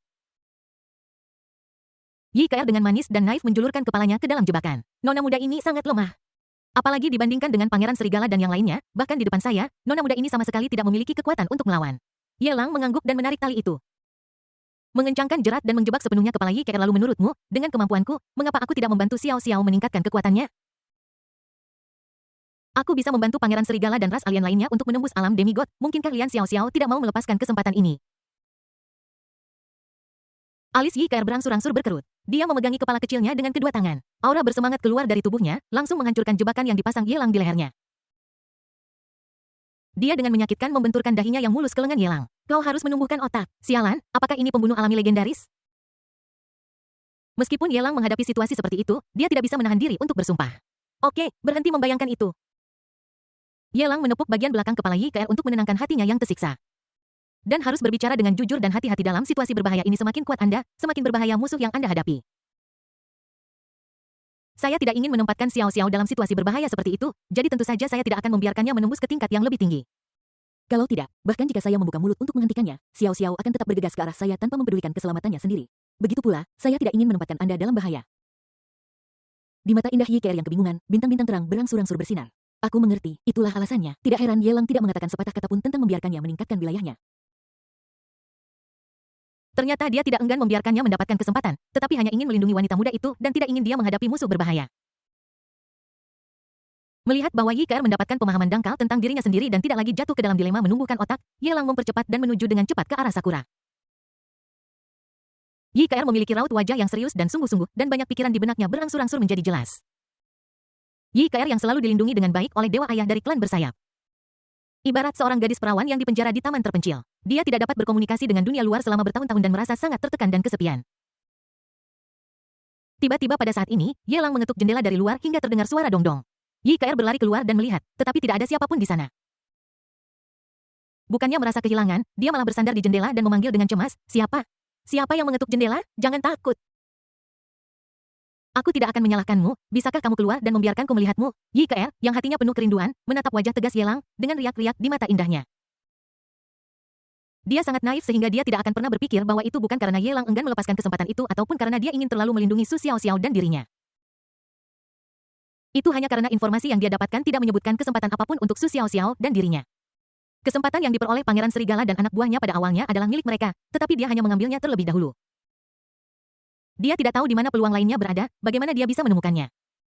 Belum lagi menemukan kesempatan bagi Xiao Xiao untuk mencapai alam demigod, bahkan Ye Lang sendiri tidak memiliki fisik dasar untuk mencapai alam demigod sekarang. Bab 1214 Kesedihan Yanagi Sakurako. Adapun Hu Bingqin, orang-orang setingkat dia secara alami memiliki kesempatan mereka sendiri. Sayang sekali meskipun wanita ini memiliki status tinggi di klan rubah, dia juga mengembangkan karakter yang sangat bangga. Untuk mengatakan bahwa dia keras kepala dan berubah-ubah adalah sedikit berlebihan. Singkatnya, dia tidak mudah dibodohi. Dibandingkan dengan Yi Ke'er, ada perbedaan besar di antara mereka. Peran semacam ini secara alami membangkitkan selera orang. Jika Anda memuaskan mereka terlalu mudah, mereka tidak akan tahu arti menghargai. Segera. Di luar kuil para dewa, Ye Lang dan Yi Qir mendarat. Ratusan prajurit muncul dan menatap dengan permusuhan pada Ye Lang, Yi Ke'er, dan Hu Bingqin yang baru saja mendarat di belakang mereka. Para prajurit di kuil dewa ini jelas merupakan wajah-wajah baru. Aku tidak tahu apakah wajah-wajah lama terbunuh atau bagaimana. Untungnya, sebelum konflik pecah, sesosok familiar muncul. Tidak lain adalah Yanagi Sakurako yang untuk sementara mengambil alih posisi Master Istana Mundur. Mata indah Yanagi Sakurako dipenuhi amarah dengan teguran ringan ratusan prajurit mundur seperti air bah. Kau melakukannya dengan baik. Aku sudah lama tidak melihatmu. Kau sudah dipromosikan dari murid Sein menjadi Master Guards Hall. Ye Lang menatap sosok cantik Yanagi Sakurako dengan penuh minat. Lekuk tubuhnya yang sudah membanggakan ditampilkan lebih jelas dan dalam segala hal di bawah garis luar jubah emas yang pas. Tuan Muda Ye, silakan masuk dan bicara jika ada yang ingin Anda sampaikan. Mata Yanagi Sakurako dipenuhi kelembutan seolah mengundang. Ye Lang tidak sopan dan membawa Yi Ke'er dan Hu Bingqin ke kediaman Yanagi Sakurako. Ketua kuil para dewa seperti pelayan yang menyajikan teh dan air kepada Ye Lang dengan sikap yang sangat rendah hati. Siapa kedua orang ini? Yanagi Sakurako memandang Yi Ke'er dan Hu Bingqin di samping Ye Lang dan menghela nafas dalam hatinya.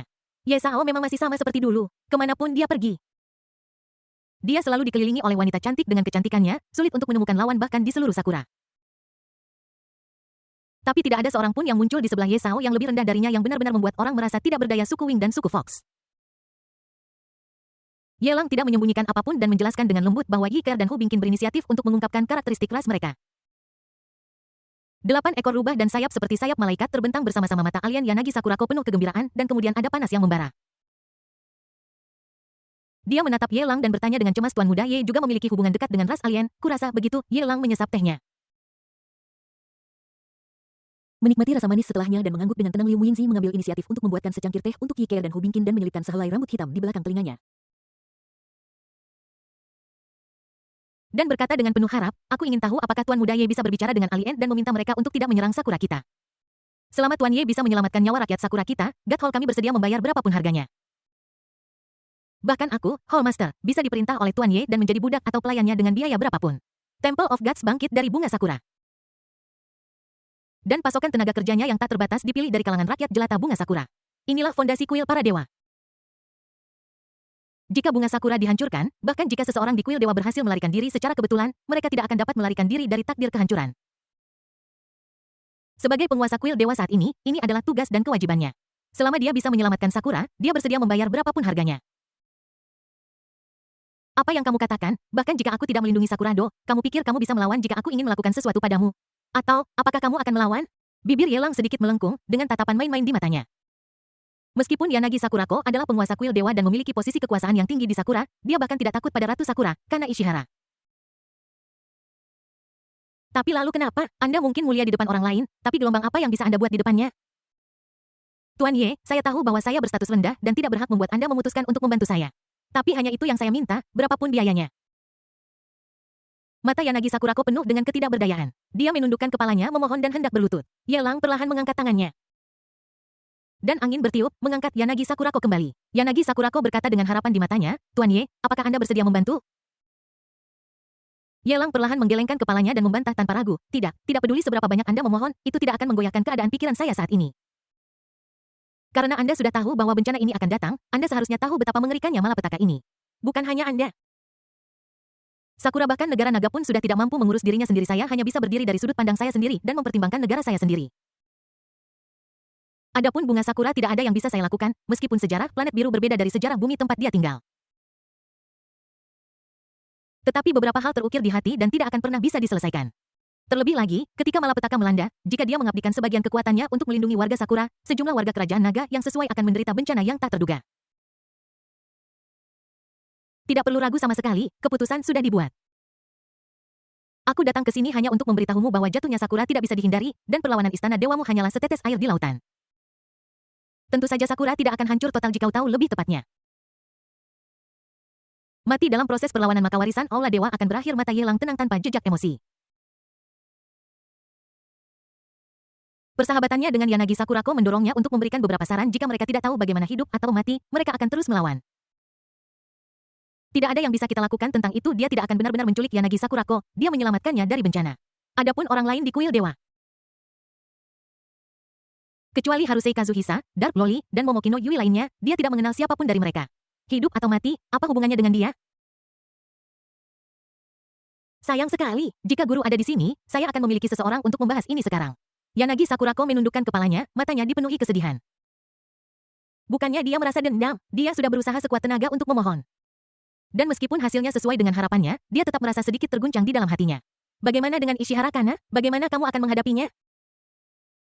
Memikirkan sesuatu, Yanagi Sakurako tiba-tiba mengangkat kepalanya dengan tatapan berkedip-kedip di matanya.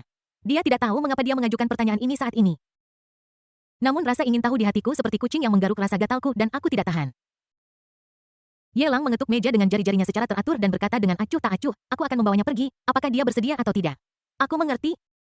Suara Yanagi Sakurako sangat lembut, tetapi ada rasa iri yang tak terlukiskan yang tidak bisa dia sembunyikan. Dia mendongak dan memaksakan senyum. Itu bagus, setidaknya dia pasti akan selamat lagi pula, dia tidak punya perasaan untuk Sakura, hanya kebencian. Bab 1215 bersalah Yi Keer. Sebenarnya, jika kalian dengan keras kepala melawan, dengan kekuatan para pejuang di sini.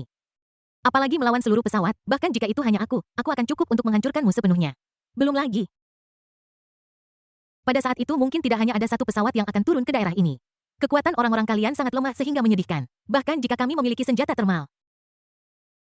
Kami tidak akan pernah bisa menahan invasi pesawat itu. Hu Bingqin berbicara dengan dingin. Dia hanya menjelajahi daerah itu sebentar dan menemukan betapa lemahnya tempat itu. Bahkan tidak ada beberapa yang telah mencapai level bumi dan sisanya semuanya berada di level luar biasa atau bahkan lebih lemah. Kekuatan ini seperti seekor semut di depannya jangankan menghadapi invasi seluruh pesawat. Mungkin, di pesawat yang menginvasi dunia ini, masih ada alam para dewa. Angkat saja tanganmu dan kamu bisa menghapus tempat ini. Yi Ke mengangguk dengan serius. Ayo pergi, kalian terlalu lemah, dengan alam tingkat buminya. Dia tidak merasa bahwa ada banyak orang di sini yang bisa bertahan di bawah tangannya belum lagi menghadapi orang-orang kuat dari dimensi lain. Mungkin ketika Tuan kembali suatu hari nanti dan aku berkomunikasi dengan jiwa lain, masih akan ada secercah harapan, senyum paksa Yanagi Sakurako sangat pucat.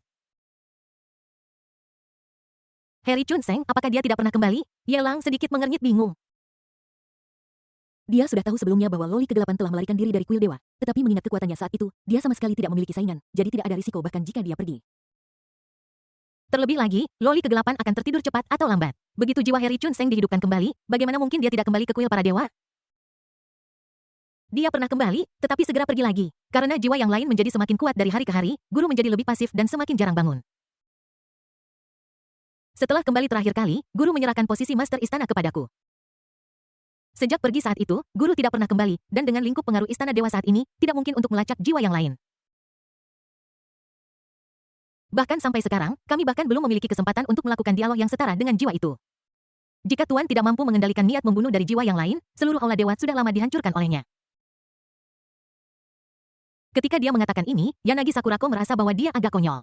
Jangankan melindungi bunga sakuranya, dia bahkan tidak bisa melindungi kuil para dewa. Jika bukan karena fakta bahwa Tuan masih bisa memainkan peran tertentu, kuil dewa sudah lama dihancurkan oleh Loli Kegelapan. Tidak ada yang tahu kapan sang master akan tertidur lelap. Pada saat itu, mungkin tidak perlu ada invasi dari alam lain, karena kuil dewa mereka akan dihancurkan terlebih dahulu oleh jiwa lain dari sang master. Itu adalah sebuah masalah. Yelang mencubit dagunya dan larut dalam pikiran. Dark Loli meninggalkan kuil dewa dan seharusnya pergi mencari kucing besar itu, tetapi dalam perjalanan ke sini, dia merasakan napas kucing besar dan anak-anaknya, tetapi tidak mendeteksi jejak Dark Loli. Jika dia tidak mencari kucing besar itu, dia seharusnya pergi ke negara naga untuk menemukannya. Dengan kekuatan Dark Loli, begitu dia muncul di negara naga,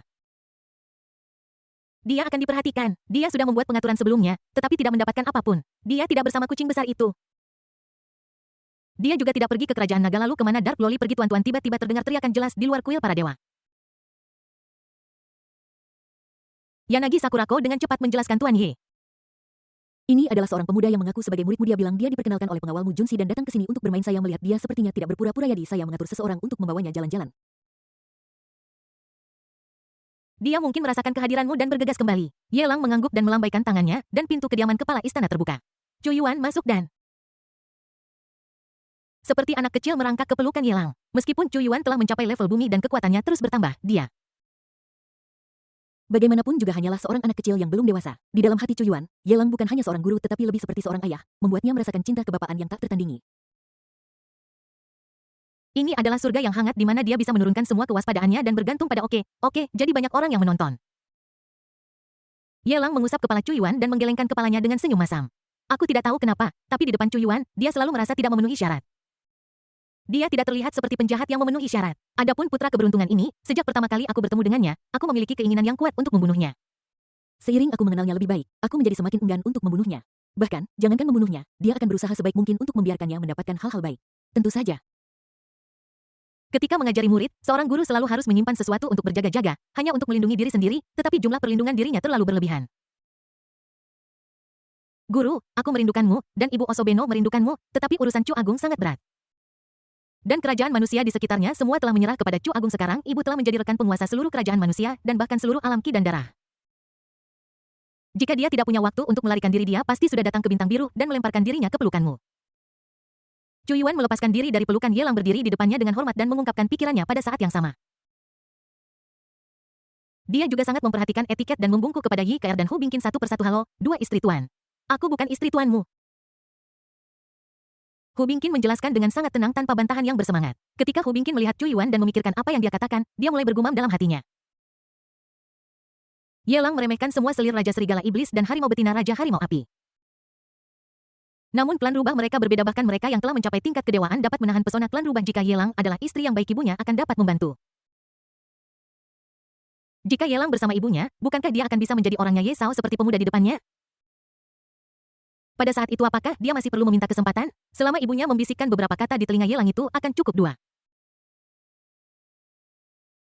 Aku bukan istri tuanmu, balas Ye Keer dengan wajah merah, menatap Yelang dengan marah dan berkata dengan marah, kamu bahkan tidak melepaskan wanita yang memiliki putra. Tanpa menunggu Yelang menjelaskan, Chu Yuan membungkuk lagi dan berkata, istri tuan. Anda salah paham. Sebenarnya, aku bukan putra kandungmu. Hanya saja ayah dan ibuku meninggal dalam perang nasional, jadi ibumu membesarkanku sebagai seorang pangeran.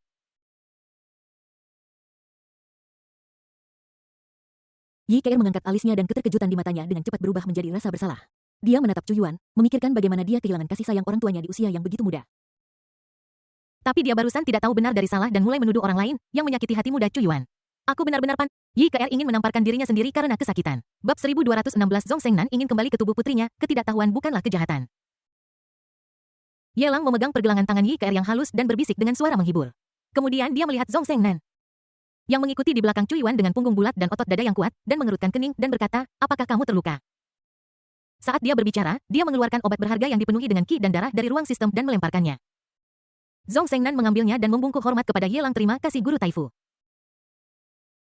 Dia menyimpan obat berharga itu untuk sementara waktu dan melaporkan semuanya secara rinci tadi tidak jauh dari sini.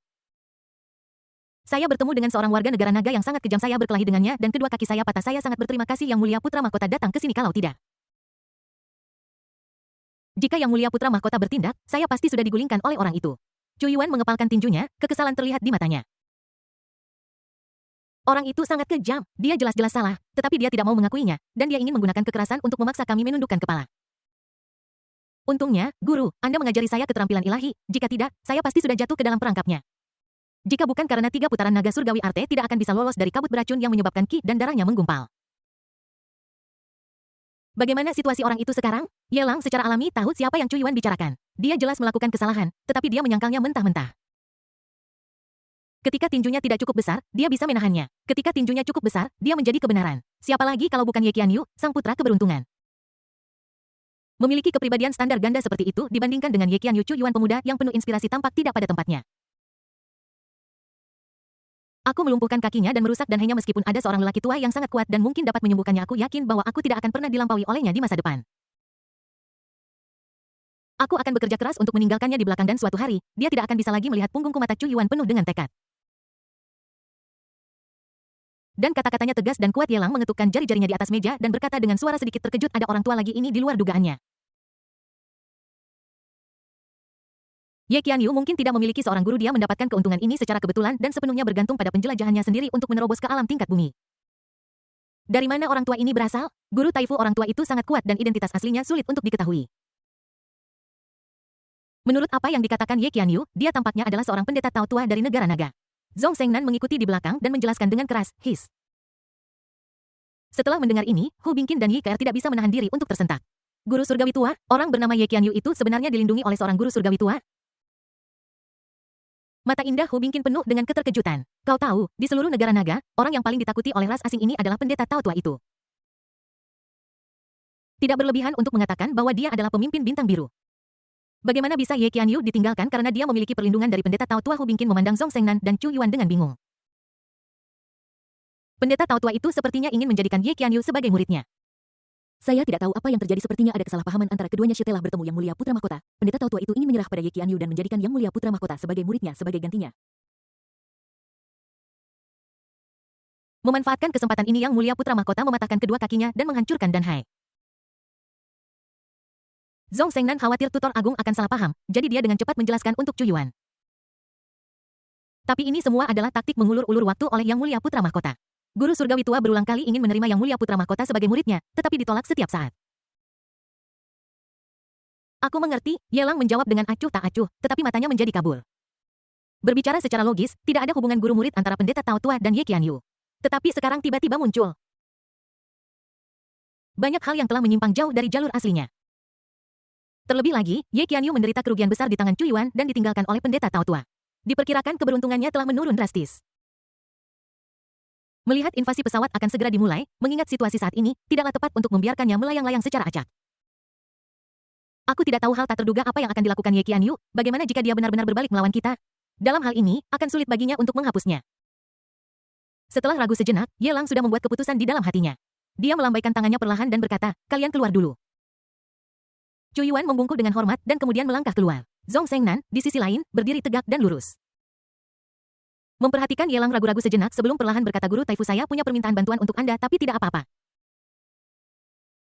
Guru Taifu, tubuhku ini benar-benar merusak pemandangan Guru Taifu, apakah Anda punya resep bagus yang bisa membantuku menyingkirkan otot-otot mengerikan ini dan kembali ke tubuh perempuanku? Zhong Zhengnan menundukkan kepalanya dengan ekspresi cemas di matanya ketika dia mengatakan ini dengan kebijaksanaan Grand Tutor. Dia pasti akan bisa menebak apa yang dia pikirkan. Pada titik ini tidak ada yang disembunyikan. Dia melihat kasih sayang putra mahkota padanya. Tetapi dia tidak pernah menganggapnya serius di masa lalu. Bahkan beberapa gosip di istana kekaisaran Chu tidak pernah memasuki hatinya. Tetapi fitnah Ye Qianyu membuatnya merasa terhina. Bukan pada diriku sendiri, tetapi pada yang mulia putra mahkota. Dia merasa bahwa dalam keadaannya saat ini, berada di samping yang mulia putra mahkota akan menjadi hal yang memalukan baginya ini. Yelang ragu-ragu. Pertama-tama, jelas bukan rencananya bahwa Zhong Zhengnan dan Chu Yuan bersatu, itu hanya kebetulan. Kedua, untuk seorang pemuda inspiratif seperti Chu Yuan, aku khawatir bahkan setelah 5 atau 10 tahun dia tidak akan mengubah pikiran batinnya. Sekali Chu Yuan mengambil keputusan bahkan sebagai seorang master maka akan sulit baginya untuk ikut campur. Yang paling penting adalah pil yang ada di tangannya sekarang termasuk yang dapat meningkatkan kultivasi dan yang dapat membersihkan esensi dan sumsum. Tetapi tidak ada yang dapat mengubah penampilan seseorang. Seni penyamaran memang dapat mengubah Zhong Zhengnan tetapi dalam esensinya dia tetap sama. Membiarkan Zhong Zhengnan selalu memiliki wajah dan tubuh yang bukan miliknya sama saja dengan membuat dirinya terlihat baik senior. Hu Bingqin tidak bisa menahan diri untuk bertanya, bisakah saya menyela, bukankah kamu sudah melakukannya? Yelang memutar matanya, katakan saja apa yang ingin kamu katakan. Hu Bingqin mengangguk. Dan ekor rubah di belakangnya bergoyang menunjukkan kegembiraan batinnya, dan berkata dengan penuh semangat, adapun mengubah penampilanmu, klan rubahku memang memiliki beberapa metode. Tidak semua gadis di klan rubahku secantik bunga, tapi klan rubahku memiliki metode rahasia yang memungkinkan gadis-gadis mengubah penampilan mereka sesuai dengan imajinasi mereka. Membutuhkan waktu yang lama tetapi efeknya luar biasa. Bahkan jika tidak dapat sepenuhnya mereplikasi keindahan dalam imajinasiku, itu tidak jauh berbeda. Apakah ada metode rahasia operasi plastik seperti itu? Yelang terkejut. Mata Hu Bingqin yang menawan dipenuhi dengan penegasan saat dia mengangguk, ya, teknik rahasia klan rubah dapat diperoleh oleh siapapun yang memiliki sedikit status. Ini dianggap sebagai teknik rahasia tambahan. Yelang menghela napas dengan geli di matanya, untungnya, Sakura yang membawamu ke sini. Bukan orang Korea, jika tidak, seseorang pasti akan mengenali suku rubahmu sebagai leluhur. Bab 1217 Kemarahan Ratu. Hu Bingqin tidak mengerti. Tapi dia merasa itu tampak sangat kuat. Sebenarnya ada orang-orang dari negara lain yang mengklaim leluhur mereka secara acak.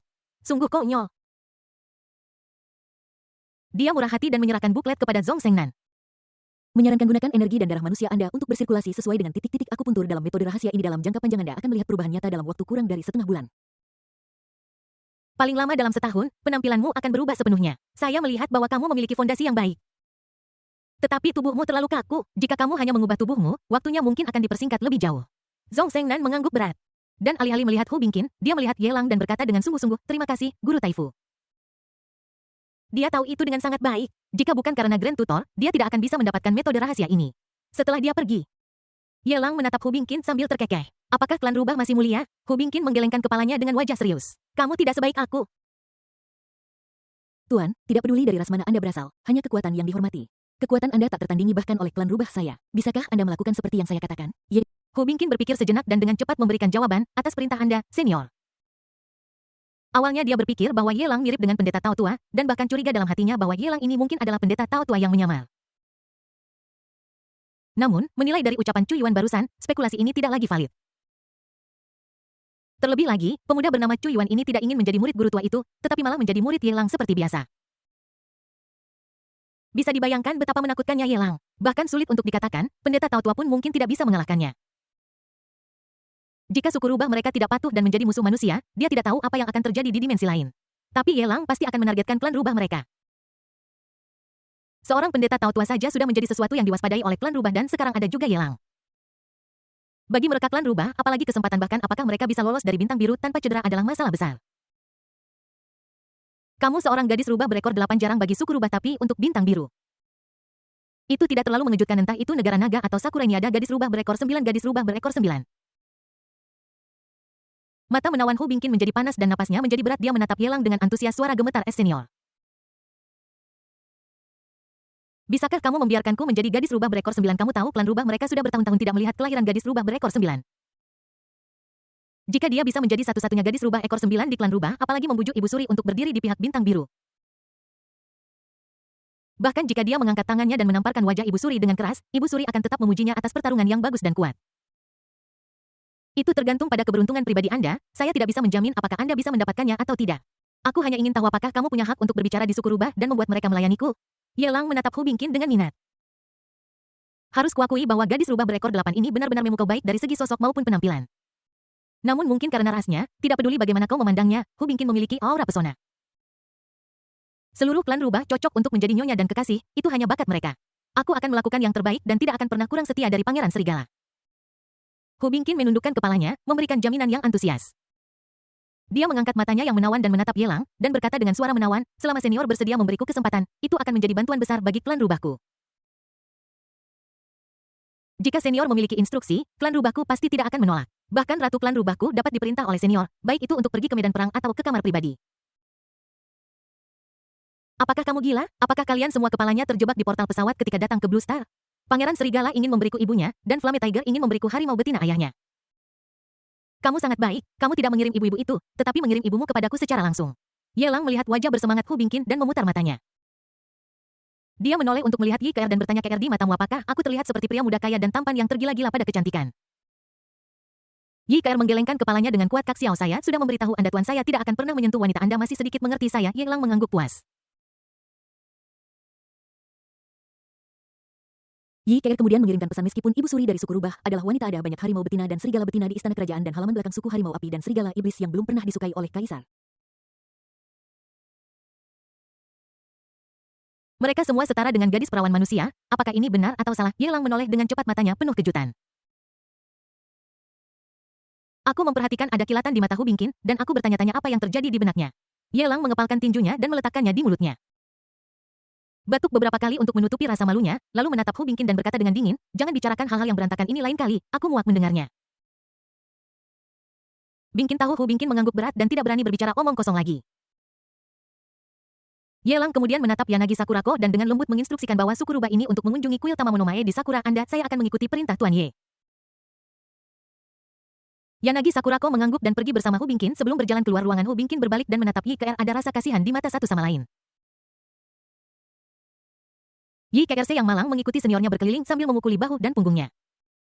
Tetapi pada akhirnya dia hanya bisa menjadi fas nama saja dan tidak mendapatkan apapun sebagai balasannya. Hu Bingqin menghela napas dalam hatinya. Yi Keer menghela napas tanpa daya. Diam-diam mengeluh dalam hatinya. Kasihan Hu Bingqin, gadis rubah berekor 8 dari klan rubah, calon ratu klan rubah. Pada akhirnya dia hanya bisa menjadi pisau di tangan Ye Lang yang menyerbu ke medan pertempuran menumpahkan darahnya tidak seperti dirinya. Di hati Ye Lang, statusnya hampir setara dengan seorang nona muda dan dia dilindungi dengan aman sementara kedua wanita itu mengungkapkan perasaan mereka satu sama lain. Ye Lang sedang menuju kota kekaisaran Sakura sendirian. Saya tiba di kediaman Kana Ishihara dengan familiar. Di dalam kediamannya, Kana Ishihara mengenakan jubah naga berwarna gelap dengan naga asli bercakar 4 yang disulam dengan benang emas. Dia menginstruksikan para menterinya tentang beberapa hal yang harus ditangani dengan cara yang agung tanpa marah. Baru setelah para menteri pergi dia berdiri dengan perasaan lega dan meregangkan tubuhnya. Sosok tubuhnya yang melengkung terlihat jelas di bawah jubah naga yang ketat. Tiba-tiba dia melirik dan melihat sosok yang familiar dan berpikir sejenak. Dia langsung marah. Dari mana kau berasal? Kau begitu berani hingga masuk tanpa izin ke istanaku. Kemari, seret pembuat onar ini keluar dan pukul dia sampai mati. Bab 1218 Gadis Rubah Berekor 9. Beraninya kau. Orang biasa yang kasar dan tidak patuh, melakukan pengkhianatan. Ding, selamat kepada tuan rumah karena telah mendapatkan nilai penjahat takdir plus 1000. Kau begitu berani. Kau tidak menghormati aku ya, kau pikir aku terbuat dari lumpur. Ding, selamat kepada host karena telah mendapatkan nilai penjahat takdir plus 1002. Beraninya kau, apakah kau pikir aku tidak berani membunuhmu? Ding, selamat kepada host karena telah mendapatkan nilai penjahat takdir plus 1003.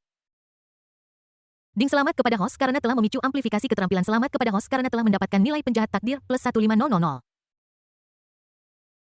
Setelah malam tanpa tidur, keesokan harinya Kana Ishihara mengenakan jubah kekaisaran dengan lekuk tubuh yang anggun.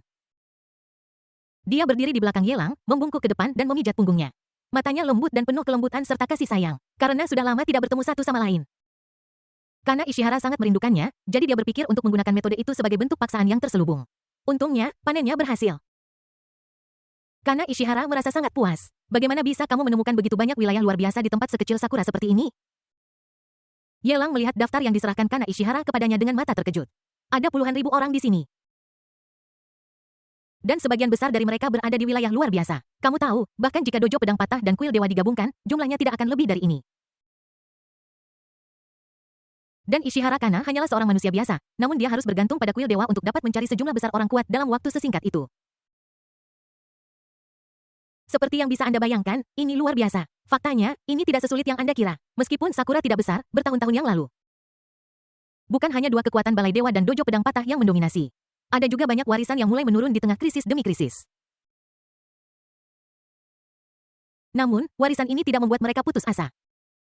Tetapi malah mengumpulkan kekuatan secara rahasia, berharap suatu hari mereka akan mampu menggulingkan Broken Blade Dojo dan kuil para dewa. Tidak peduli seberapa baik kekuatan ini bersembunyi, mereka tidak bisa bersembunyi dari mataku. Lagi pula, di mata mereka, aku adalah Ratu Bunga Sakura, dan mereka tidak akan menyembunyikannya dengan sengaja. Beberapa bahkan dengan sengaja menunjukkannya di depan saya berharap mendapatkan dukungan saya dan menggunakan kembali Kana. Ishihara mencubit bahu Ye Lang dan menjelaskan dengan suara lembut. Dia mengubah topik pembicaraan dan berkata dengan ekspresi serius, namun menurut pendapat saya orang-orang ini tidak mudah untuk dihadapi jika Anda ingin menggunakan mereka. Anda harus mencegah mereka berbalik melawan Anda, jika tidak, begitu mereka diizinkan memasuki wilayah negara naga, beberapa bajingan pasti akan muncul. Memanfaatkan situasi dan menyelinap ke kerumunan. Ketika dia mengetahui dari Yanagi Sakurako bahwa malapetaka akan datang, Ishihara Kana tidak berusaha untuk menjarah warisan Sakura. Saya ingin membantu Ye Lang sampai batas tertentu. Pada saat yang sama, dia menyadari betapa liciknya orang-orang ini dan harus memperingatkan mereka terlebih dahulu, karena takut orang-orang ini akan menimbulkan masalah di Longguo dan menyebabkan masalah bagi Ye Lang, yang akan meninggalkan kesan buruk padanya di hati Ye Lang. Mereka semua adalah menteri dan jenderal yang setia kepada Sakura Anda. Bukankah akan mengecewakan jika meminta mereka untuk bergegas ke negara naga dan minum obat khusus untuk melawan penjajah asing? Ye Lang mengangkat alisnya sedikit, menoleh dengan sedikit terkejut, mencoba menembus pikiran Ishihara Kana. Ishihara Kana tampak tenang, tetapi ada rasa jijik yang tak terkendali di matanya, dia berkata dengan kesal. Para menteri setia dan jenderal yang disebut-sebut baik, mereka tidak lebih dari sekumpulan tikus pengecut yang menyeberang jalan. Ketika saya melarikan diri, orang-orang ini adalah kekuatan yang sangat dahsyat. Tetapi tidak seorang pun pernah berpikir untuk membantu saya. Bahkan di antara kelompok orang yang membunuh saya, ada antek-antek dari pasukan ini. Sekarang setelah mereka melihat saya berada di posisi yang lebih tinggi, setelah mereka menangani semua detail yang berantakan itu, mereka maju untuk menjilat saya. Sepertinya mereka setia kepadaku, tetapi sebenarnya mereka hanya ingin menggunakanku untuk menjadi lebih besar dan kuat, serta menciptakan lebih banyak kemuliaan. Bagaimana bisa menambahkan lapisan gula pada kue lebih baik daripada memberikan bantuan tepat waktu? Terlebih lagi, orang-orang yang menambahkan lapisan gula pada kue ini pernah secara diam-diam melakukan tindakan yang merugikan orang lain. Di mata Kana Ishihara, tidak ada seorang pun yang bisa dipercaya. Hanya orang di depannya yang layak mendapatkan kepercayaannya. Bahkan jika itu berarti mengkhianati Sakura, dia bersedia membayar harganya. Lupakan saja meminta mereka untuk pergi ke negara naga. Masalah yang akan dihadapi negara naga jauh melampaui bantuan dari kelompok orang luar biasa ini. Namun jika orang-orang ini tinggal di Sakura, dengan bantuan ramuan khusus, mereka dapat bertahan untuk sementara waktu menyebabkan pesawat yang menyerang Sakura menderita kerusakan berat dan tenaga kerja mereka habis. Ye Lang mencubit dagunya dan tenggelam dalam pikiran. Jika orang-orang ini meminum ramuan khusus, kekuatan tempur mereka akan meningkat pesat, dan mereka bahkan mungkin bisa menyaingi tingkat bumi. Meskipun begitu kekuatan bertarung ini dikeluarkan, orang-orang ini akan segera mati. Namun setidaknya pesawat tempat bunga Sakura berguguran pasti akan mengalami pukulan yang tidak dapat dijelaskan, bahkan Sakura melawan dengan sangat keras kepala. Sehingga pesawat itu jelas akan lebih berhati-hati jika ingin berbaris ke negara naga lagi. Aku akan mengatur agar Junshi memberimu obat-obatan khusus itu ketika saatnya tiba dan kamu dapat membagikannya kepada alam-alam luar biasa itu. Biarkan mereka bertahan melawan ras alien dari dimensi lain di Sakura. Bagaimanapun, ini adalah markas mereka dan perlawanan yang lebih besar bisa terjadi di sini. Sebagai pendukung di balik layar, bahkan jika orang-orang ini mati, mereka tetap menerima bantuanmu. Pada saat bencana berakhir, posisimu sebagai Ratu Sakura akan menjadi semakin aman. Orang-orang mendukungmu, dan tidak ada yang ingin menggulingkanmu. Ye Lang bisa merasakan kebaikan Ishihara Kana, tapi begitu orang-orang ini dimobilisasi ke negara naga. Bahkan jika tidak ada pengkhianat di antara mereka, tenaga kerja Sakura akan sangat berkurang, sehingga memudahkan pesawat penyerbu untuk menduduki Sakura. Nafsu makan diperluas langkah demi langkah. Jika penjajah dari dimensi lain tidak menganggap serius perlawanan Sakura, bagaimana mungkin orang-orang itu membiarkan negara naga pergi? Pesawat yang bisa ditahan adalah pesawat, terlebih lagi medan pertempuran masih di Sakura. Tidak hanya dapat menahan pesawat, tetapi juga membuat pejuang maut Sakura lebih setia kepada Kana. Ishihara membunuh dua burung dengan satu batu, mengapa tidak melakukannya? Semuanya terserah padamu. Kana Ishihara setuju tanpa berpikir selama periode waktu berikutnya. Semua tempat akan menjadi sangat berbahaya mengenai masalah Sakura. Kamu dapat menemukan orang yang terpercaya untuk menanganinya. Untukmu ikuti saja aku dan pergi. Untuk beberapa hari berikutnya Ye Lang tinggal di kota Kekaisaran Sakura. Hanya setelah Kana Ishihara menangani semuanya dengan benar, dia membawanya ke kuil dewa. Zhou Yuan dan Zhong Sengnan sudah naik pesawat kembali ke ibu kota. Ye Lang menjemput Ye Ker di jalan. Ketika kami tiba di kuil Tamamonomae, kuil itu diselimuti aliran cahaya yang sangat terang seperti aurora. Ada aura menakutkan yang menyelimuti seluruh kuil dan terus meningkat. Melihat ini, mata jernih Yi Keer dipenuhi dengan ketidakpercayaan. Dia bergumam pada dirinya sendiri dalam bahasa klan sayap. Bagaimana ini mungkin? Hu Bingqin hanya berada di peringkat surgawi, bagaimana mungkin setelah mendapatkan kesempatan, dia bisa melewati alam demigod dan langsung menembus ke alam dewa. Bab 1219 Kecemasan orang tua Zhao Xiaoya saat cahaya terang meledak, seluruh kuil Tamamonomae, termasuk gunung berapi aktif di kaki kuil, mulai bergetar. Ada aura teror tak berujung, seperti jaring tak terlihat, menutupi segala sesuatu dari segala arah. Tekanan dari alam ilahi turun dalam sekejap. Yelang tidak peduli, dia mengangkat tangannya dan melambaikannya, dan seberkas cahaya melintas. Tekanan mengerikan itu seperti kaca temper yang dipukul di sudut. Dalam sekejap, retakan seperti sarang laba-laba yang padat menyebar, dan kemudian semuanya hancur berkeping-keping. Seberkas cahaya putih susu yang cemerlang melesat dari kuil. Kemudian, sesosok tubuh putih bersih datang dengan cepat dari kejauhan. Itu adalah Hu Bingqin yang mendapat kesempatan. 9 ekor rubah putih bersih seperti payung berdiri di belakangnya. Saat mereka bergoyang, aura mengerikan dari alam ilahi menyebar keluar. Dia menundukkan kepalanya, berlutut di depan Yelang, dan berkata dengan hormat, "Terima kasih atas kesempatan ini, senior." Sikap Hu Bingqin tulus. Tetapi dia sangat ketakutan di dalam hatinya. Dengan kesempatan itu, dia melewati alam demigod dan menembus ke alam dewa dalam satu gerakan. Ini adalah kesempatan bagus yang belum pernah dimiliki klan rubah dalam 10.000 tahun. Dia berpikir bahwa dengan kekuatannya saat ini, dia tidak akan takut bahkan ketika menghadapi Ibu Suri, dan bahkan jika dia tidak bisa mengalahkannya, itu akan cukup untuk menyelamatkan nyawanya. Tapi siapa sangka bahwa di depan Yelang, tekanannya serapuh kertas.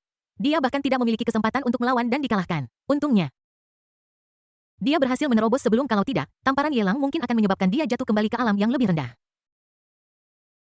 Mungkin ini adalah penindasan yang disengaja oleh Yelang biarkan dia tahu dalam hatinya apa yang superior dan apa yang inferior. Aku tidak akan pernah melupakan kebaikanmu, senior. Kami klan rubah bersedia untuk melayani sebagai pelopor bagi umat manusia dan berjuang untuk para senior kita. Hu Bingqin mengangkat kepalanya, dan wajah cantiknya yang mempesona semua orang menjadi lebih menawan pada saat ini. Ada eyeshadow ungu muda di sudut matanya, yang melengkapi bulu matanya yang panjang. Dalam sekejap mata, pesona tak berujung terungkap. Seperti yang diharapkan dari gadis rubah berekor 9, roh rubah di antara roh rubah. Hanya satu pandangan padanya membuat orang gemetar seluruh tubuh. Yelang memiliki senyum main-main di matanya dan memuji dengan mulutnya tetapi hatinya tenang.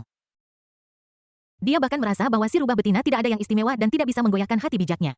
Sekarang kamu telah diberi kesempatan, kembalilah ke klan rubahmu. Aku akan memberitahumu sebelumnya ketika aku membutuhkanmu. Yelang melambaikan tangannya dan mulai mengusir orang.